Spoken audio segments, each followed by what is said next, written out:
Welcome, and I've got a little bit of news this week, and I hope everybody is well, and I hope you're staying drier than me. Okay, let's have a look and see what's happening.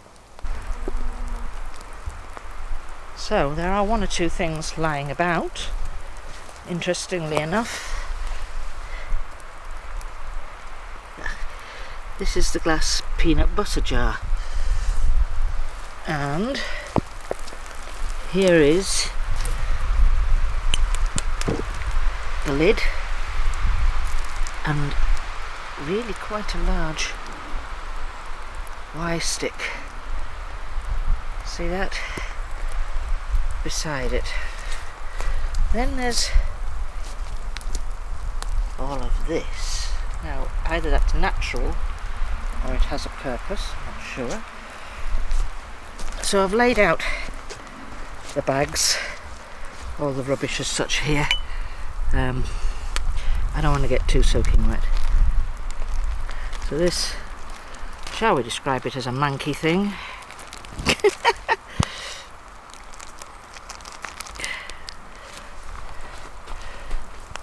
See, there's a hole in there, or a slit in that one.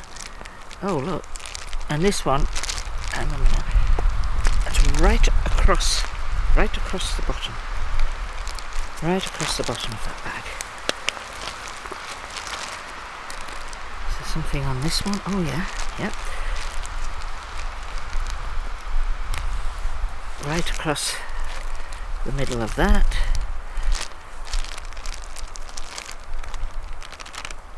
Slit on that one. I'm not even going to touch that, it's manky, but there is a slit there. So that's the bags. They are all sliced and slit open. Nothing to report about the nets. They were all as they were. Look at the way the sunlight is shining through there. Just get glimpses of it, don't you?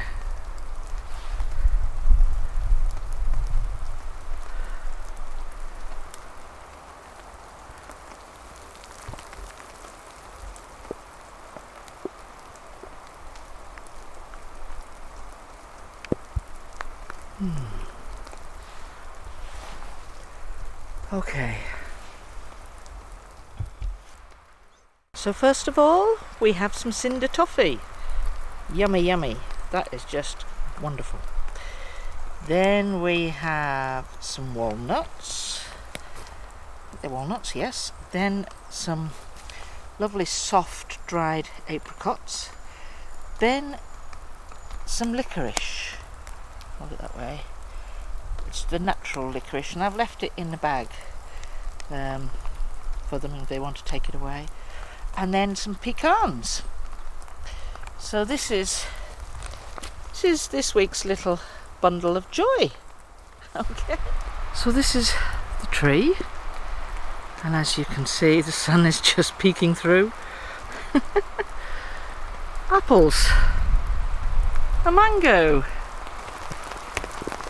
more apples, another mango, and then down here the peanut butter. I'm going to take you into this little bit here.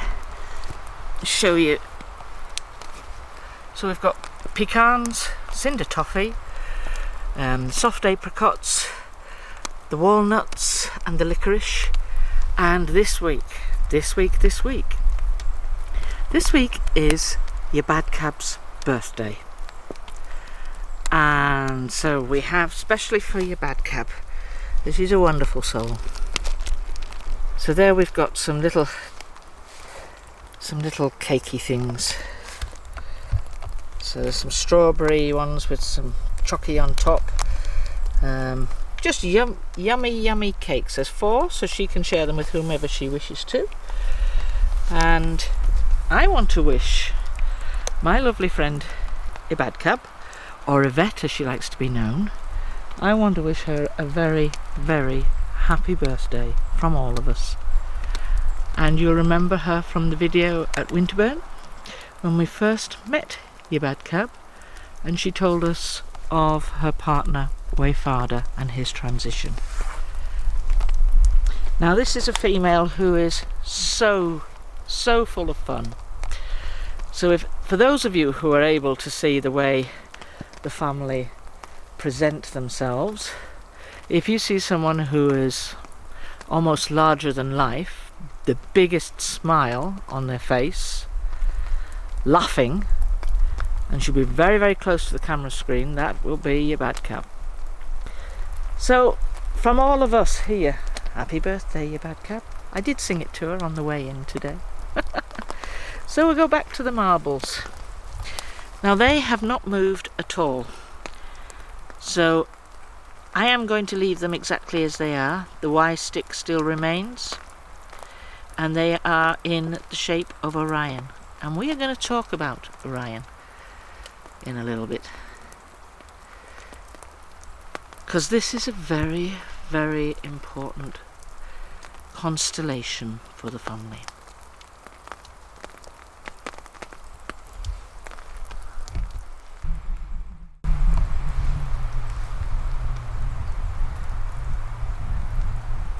Isn't that beautiful? When the sunlight shines through, it's really, really lovely. It's coming again.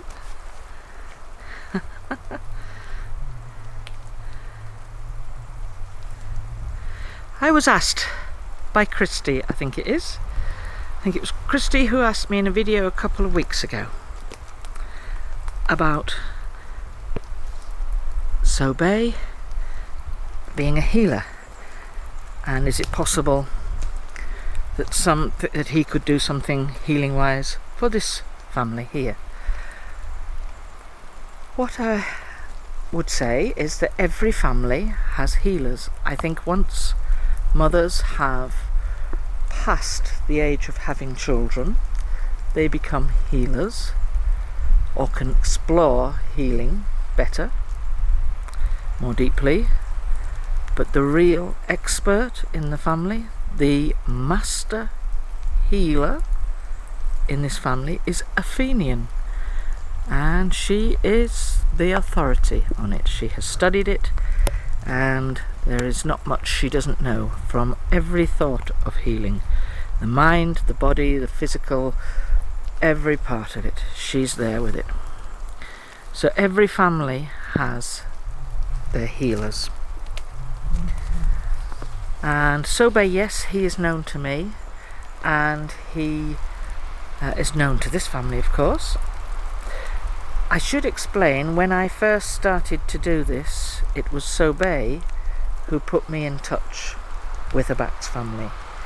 He was the one that approached them and asked them if they would be willing to teach me and, if you like, take me under their wing.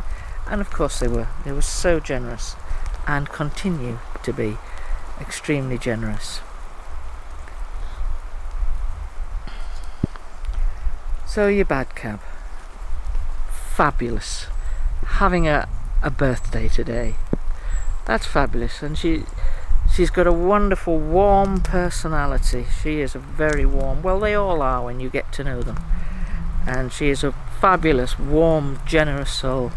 And I love her company. Frequently she walks me in, as does Amagaba, and it's a great thing. I'm so pleased. So her birthday is this week, and I want to wish her every good happiness from all of us. As you may remember, she likes to go by the name as well as Yvette.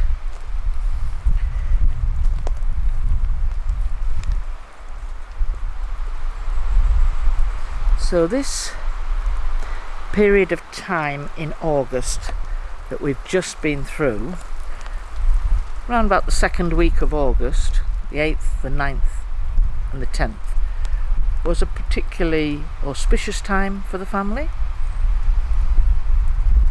And I understand it's to do with their connection to the constellation of Orion. Orion is really, really important to them. You'll have heard people refer to them as star people, because when they've been asked, that's how they've responded. They have said, "We're star people." So Orion looks like the question mark in the sky. It's very, very important to the family, to the nebula,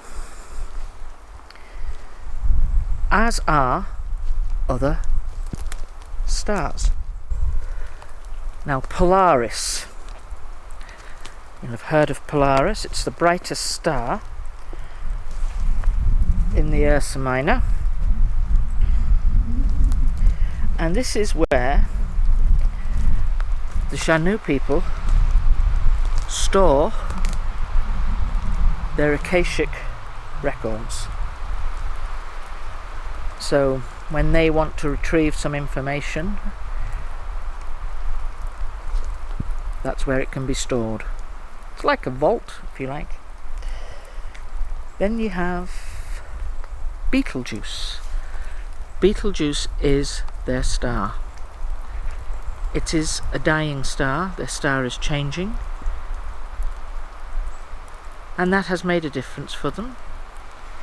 But Betelgeuse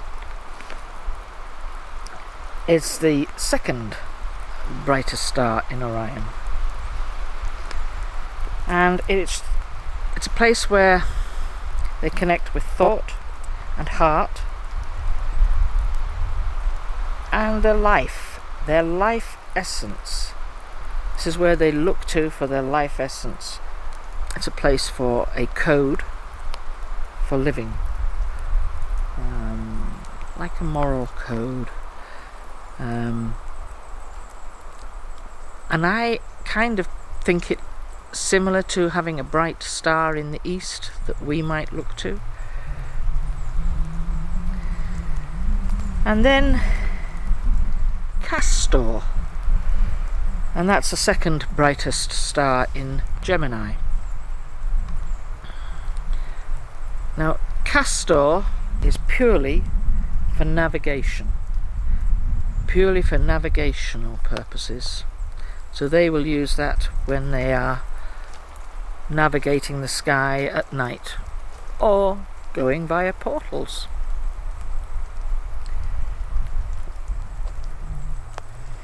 Then we have Cassiopeia, the W looking constellation. So that is for those people who have transitioned. And this is where they are very learned, very learned. They produce remote learning for anybody who wants to acquire information. So like Abidam, who wants to become a teacher, she will seek her information from those that have transitioned and remained with the energy of Cassiopeia, and they will acquire it from them, like downloads of information. And it's all about the probability to future. So if somebody is sort of thinking about their pathway, this is where their options are laid open about what may or may not occur. Then there's Antares. This is the brightest star in Scorpio. And this is a place, it's like a library. It's where they store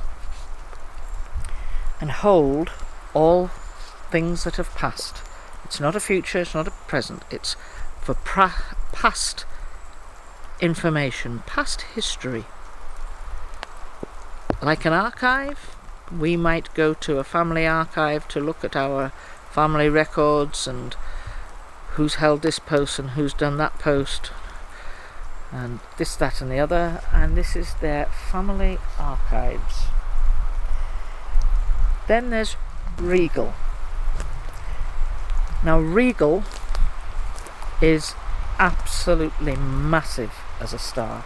It is huge. It makes the Earth look a little bit like a pin.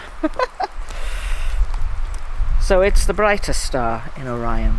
It really is. And this holds all the options. This is where all options are stored and remain. So like for future paths. So I'm guessing how it works, and I have run this past Afeanean, and it is similar to holding a blueprint. So if someone is thinking of having a child,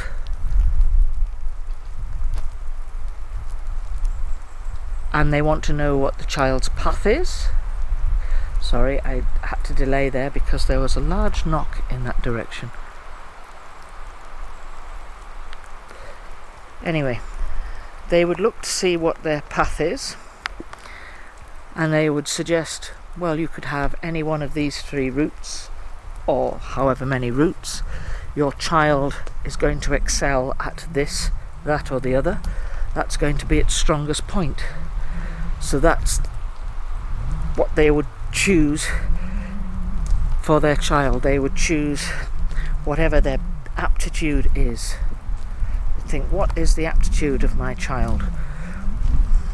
What is it best at doing? And that's the path which should best be sought out. Now, I understand that a lot of people have different views on this. I believe that we do have a path. Some people might say a destiny, but I believe we do have a path. And I believe that that path is chosen for us, and we stray from it on many occasions. We have deviations, corners, blind spots, all sorts of things, but we always go back to it. That's what I personally believe in our pathway of life. But that's not a religious thought or anything. I'm not trying to impose a religious thought on anybody. It's just my personal belief about the path we make in life.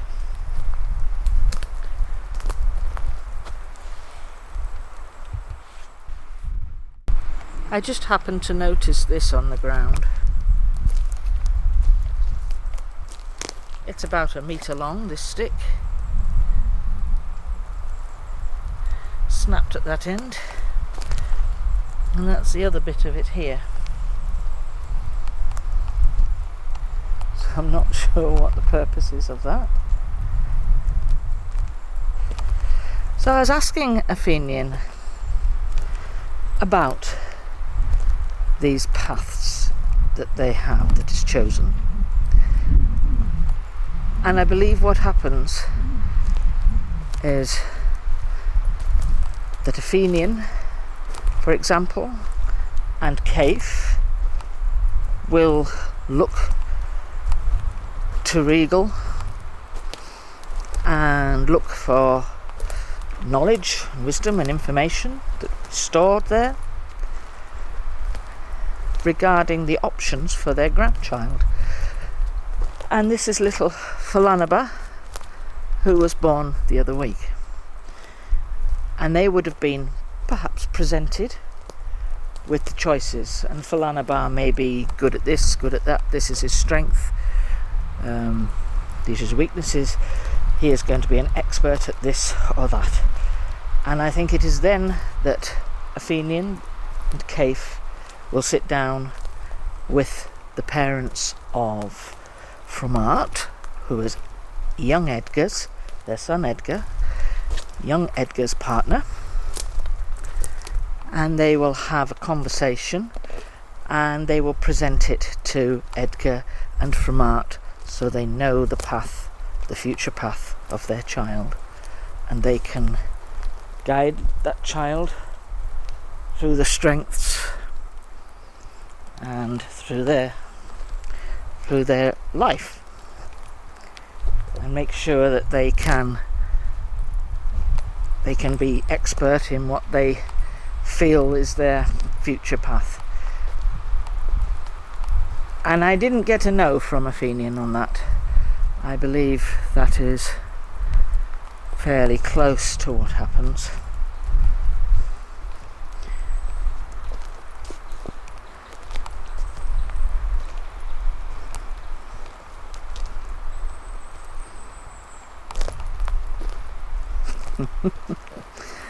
Oh, it's amazing what you find and how far away you find them. Uh-oh.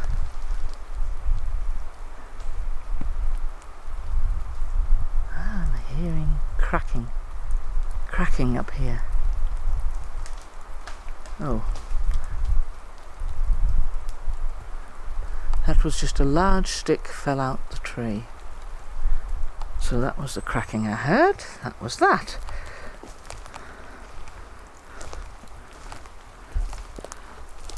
So more rubbish for my bag. This is what I left the other week.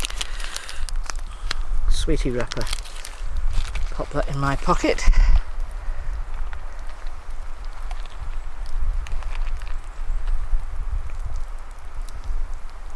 So that stick came down over here, perfectly natural. Nothing thrown or aimed. I saw it come down. So that's it there. And that came somewhere up above us. Probably fell out of a nest. It was probably one of the ravens or the crows. Probably thought, we'll get her. We'll get her. Take aim, boys. Oh dear.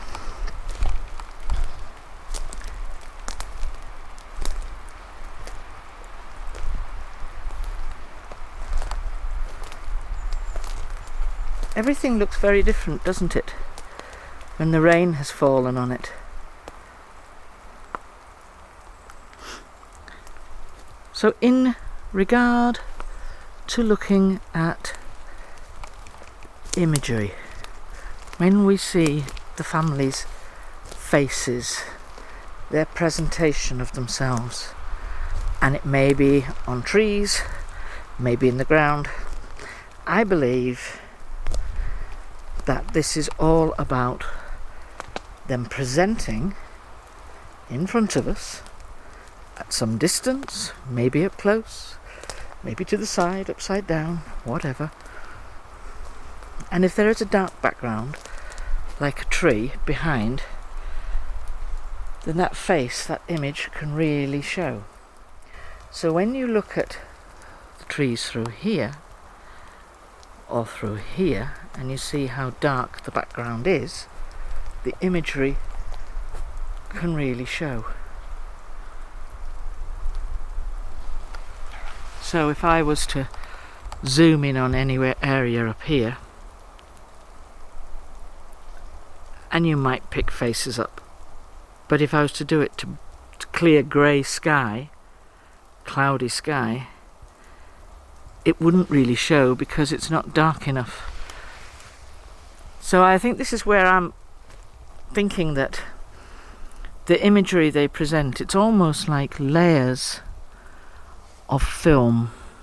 If you had a book full of pages, substitute the pages for transparent film.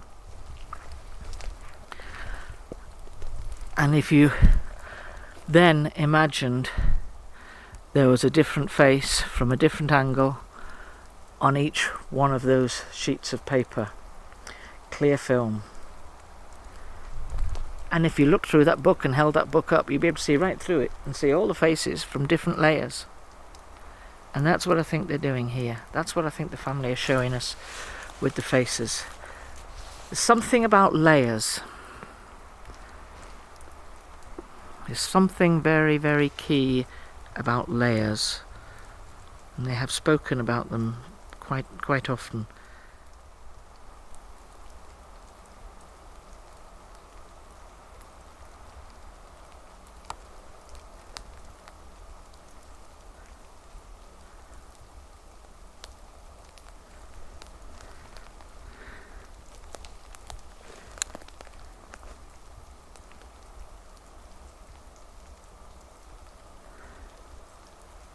So when I was talking about the period back in August of the 8th and the 9th and the 10th being an auspicious period of time, I believe it's to do with Orion rising and quite possibly Mercury rising. But certainly Orion will now become visible in the northern hemisphere sky. I usually can see it from my house, but it has been low in the sky for the past few months, so it's not visible. But winter months it becomes visible again.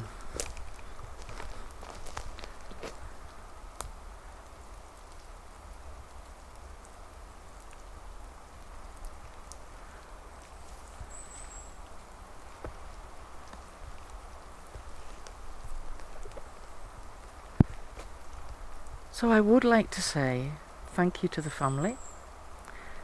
Thank you for allowing me and several hundred visitors in this camera to view your home and visit you. And we come with love. And I think that the family do feel this as well. And I want to say thank you and wish everybody love and warmth from everyone.